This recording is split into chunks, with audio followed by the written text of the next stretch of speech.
რას დავიდით, იმაზეც ვაკეთებ და იმაზე მოკლედ დროში. შეიძლება მართლაც ევროპაც გავავოთ. Поздравляю весь личный состав. კარგი მანევრია ძალიან. Диаболнывაში გადაცემა. ესაა ვაშე გადაცემა და თენგის გოგოტიშვილი გეუბნებით, გამარჯობა. სანამ თავარ ამებზე გადავიდოდეთ, ჯერ კიდევ გაგვთ დრო მოიწონოთ და გამოიწეროთ ვაშე გადაცემა YouTube-ზე, Facebook-ზე, Instagram-სა და TikTok-ზე.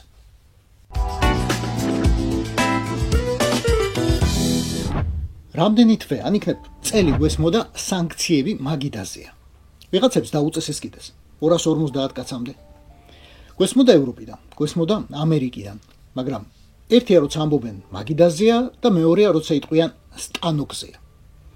აი, ეგ ხმა ტკბილი გამაგონე, გაგვაგონე ჩვენს მამულში. ევროკავშირი დაიძრა და ვერ დაიძრა. ბორძიკობს სწორი მიმართულებით, მაგრამ ბორძიკობს, მაგრამ სწორი მიმართულებით. ორი დღის წინ საგარეო საქმეთა მინისტრები შეიყარნენ და ბევრ სხვა საქმესთან ერთად საქართველოსეც ისაუბრეს. ახლა არაფერი გადაუწყვიტავთ, რითაც ცოტა გამოუკეთეს ხასიათი იმეცსა და პოსტივის, მაგრამ თქვენს რომ ამ საკითხს ერთი თვის შემდეგ ჩვენი უფროსები განიხილავენო. ნოემბრის ბოლოსკენ ბრიუსელში მართლა ჩატარდება ევროკავშირის სამიტი. ამ დროისთვის ევროკომისიას უკვე მზადეგნება უვიზო მიმოსვლის შეზღუდვის ახალი და გამარტივებული მექანიზმის პროექტი. და როგორც ჩანს, საქართველო გახდება ამ მექანიზმის პირველი საცდელი პოლიგონი. ქოცები გახდებიან. კონკრეტული ჯგუფებია, როგორც ახლა ამბობენ. ანუ თქვენზე იმეცადინებს ქოცებო ევროკავშირი. და გახსოვთ ალბათ ძველი საბჭოთა ანეკდოტი. ყოველი შემთხვევისთვის მაინც ჰიგიენას მიხედეთ.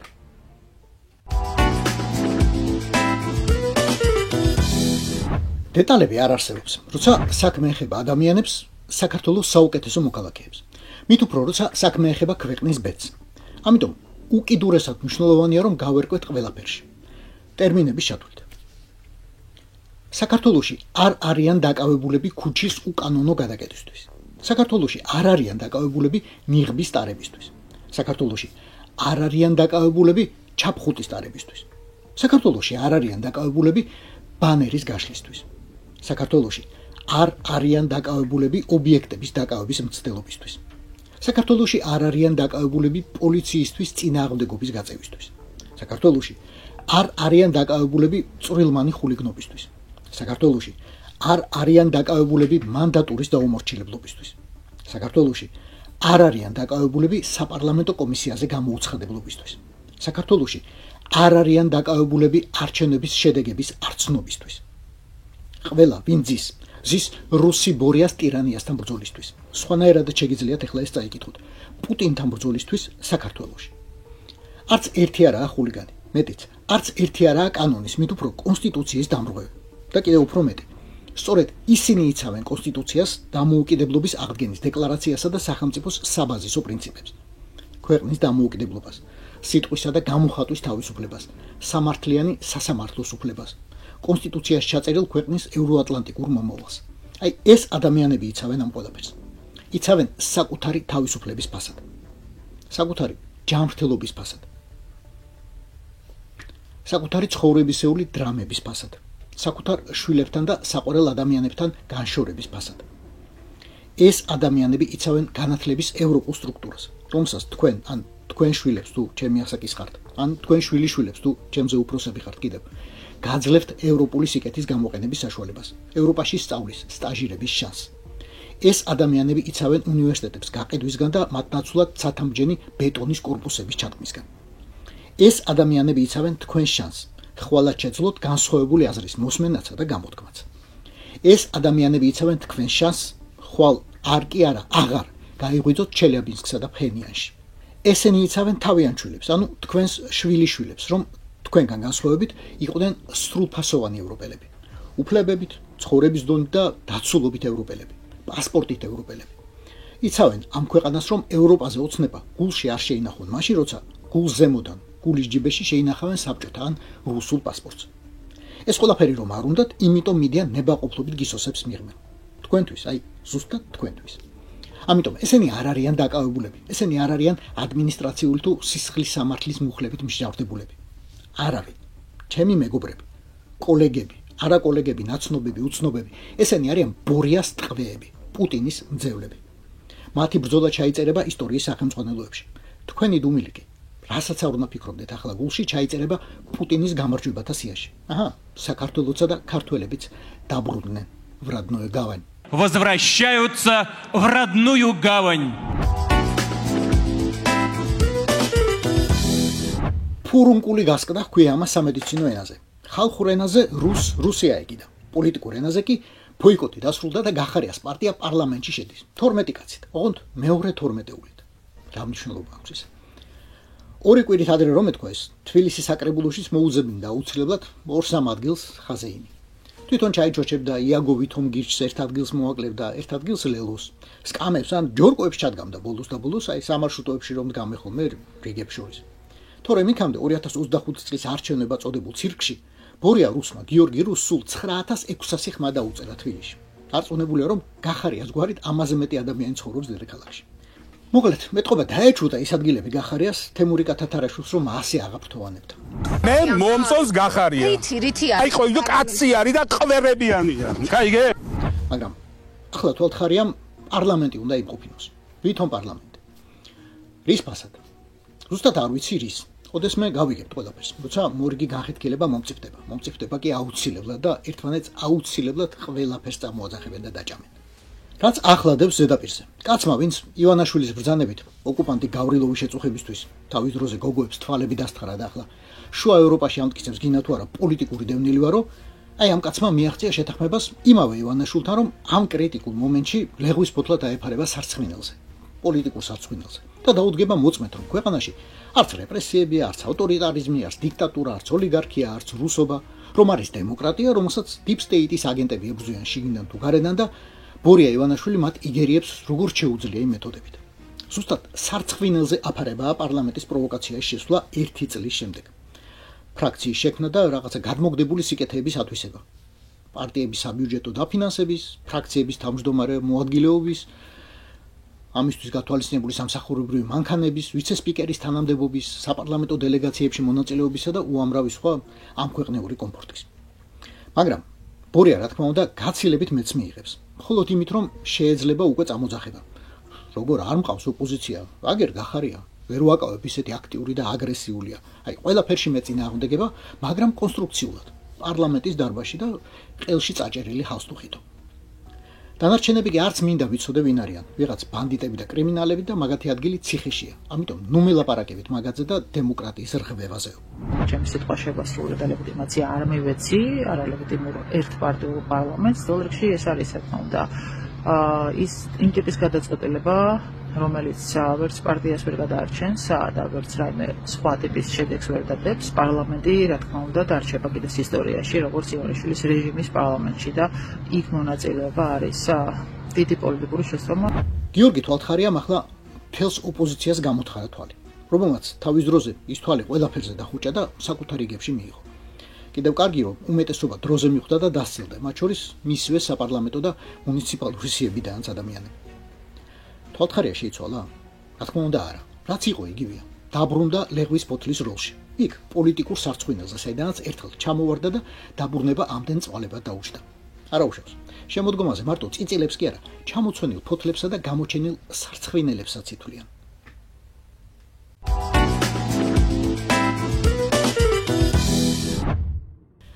სულ პირველად ბაობაბები რომ გახმა, მაშინ მიიღო გულმა რეჩხი.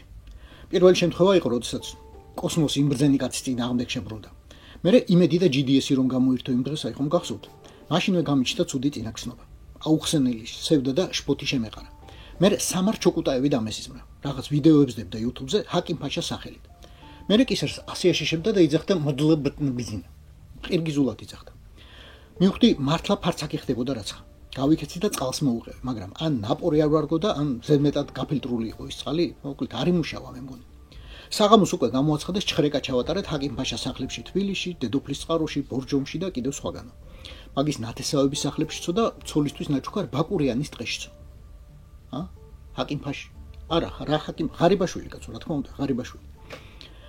იზღამე თეთრად გავათენე, ცალკე შფოთვით, ან რამეს ხომ არ იტყვიან კიდევ მეთქი, ცალკე ნერვიულობით, რომ დავიძინო სხვა რამე უბედურება არ დამესიზმროს მეთქი.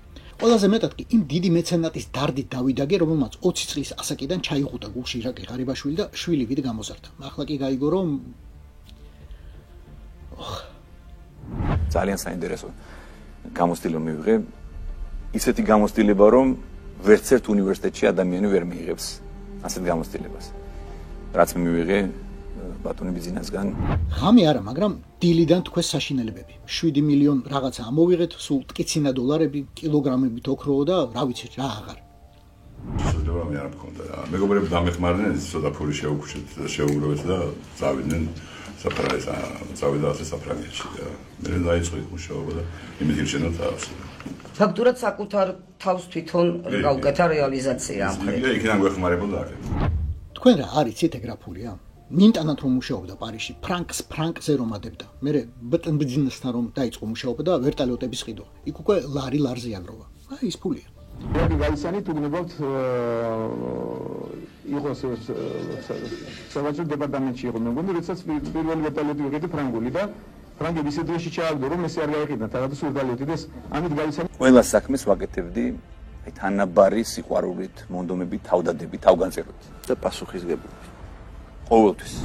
ცოდნის გამოცდილებისა და მეობის დაგროვებასთან ერთად აგროვა რა თქმა უნდა. ნელ-ნელა ბრელოკების შეგროვებას დაიწყო. მერე ჯვრების, ბეჭდების, სამაჯურების, საყურეების, საათების, ოქროს ჯაჭვების, ხატების, ბოლოს ოქროს ზოდების. ერთი წმინდა მიზნით. საუკუნეების შემდეგ იორდანეზე დაებრუნებინა ქართველთა სავანე.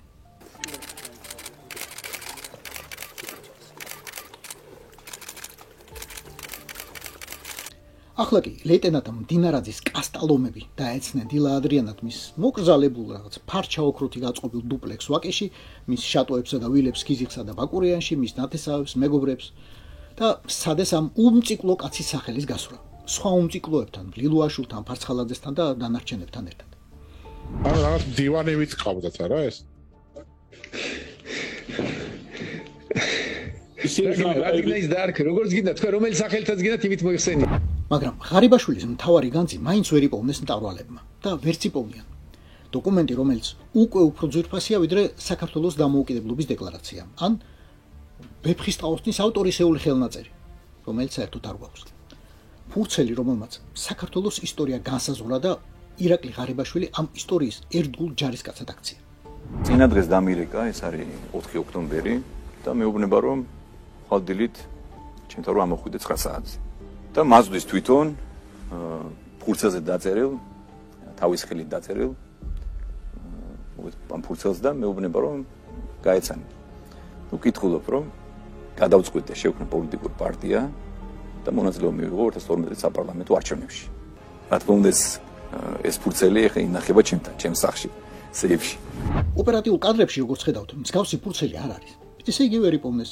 ესე იგი ირაკლი ღარიბაშვილმა მოასწრო ერის უძვირფასესი საუნჯის გადამალვა უკეთეს დრომდე, როცა იმბრძენი კაცის ყველა პირველქმნილი დაპირება სრულდება, როცა სამართლიანობა იზეიმებს ქვეყანაში, როცა დემოკრატია დამყარდება, როცა სასამართლო გათავისუფლდება, როცა დამარცხდება ერთი კაცის დიქტატი, როცა მოქალაქეებს ხმის ამოღების აღარ შეეშინდებათ, როცა სიტყვისა და გამოხატვის თავისუფლება ხელშეუხებელი გახდება, როცა არჩევნებს ვერავინ გააყალბებს, როცა თქვენ შვილებს ქუჩაში დგომისთვის ხერხემალში აღარ გადაამტვრევენ და ციხეებში აღარ ჩაყრიან, როცა ქართული დემოკრატია მთელს მსოფლიოს გააოცებს.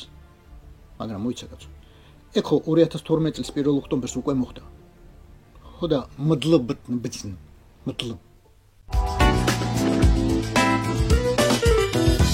გახსოვთ ბორიამ რომ მოგპარა არჩევნები.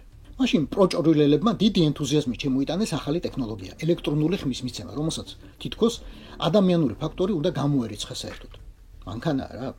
კომპანია Smartmatic-ის მანქანა, რომელზეც გვითხრეს რომ ბევრ ქვეყანაში ქონდა არჩევნები უკვე ჩატარებული. მაგრამ ჩვენ დაუნახეთ რომ ქაღალდი არ ვარგოდა და მეორე მხარეს ნათლად იკითხებოდა არჩევანი, რამაც დაარღვია პროცესის საფუძველთა საფუძველი, არჩევნების ფარულობა.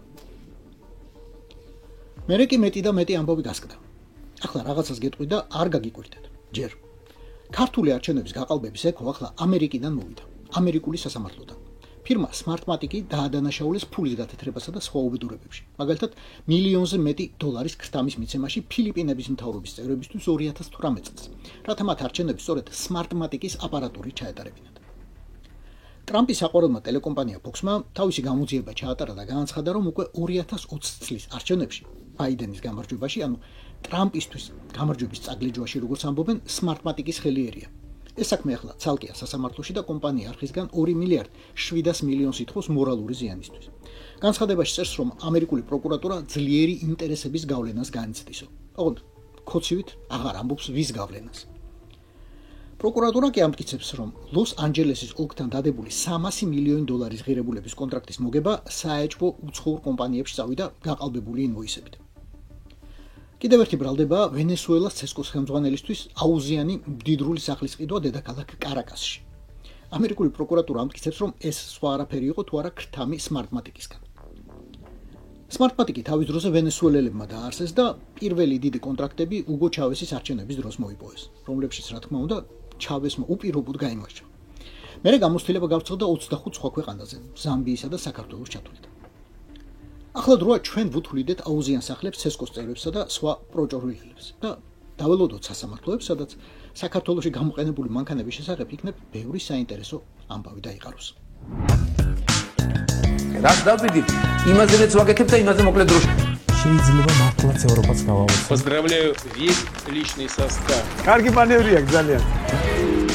Я помню, очень гадаться.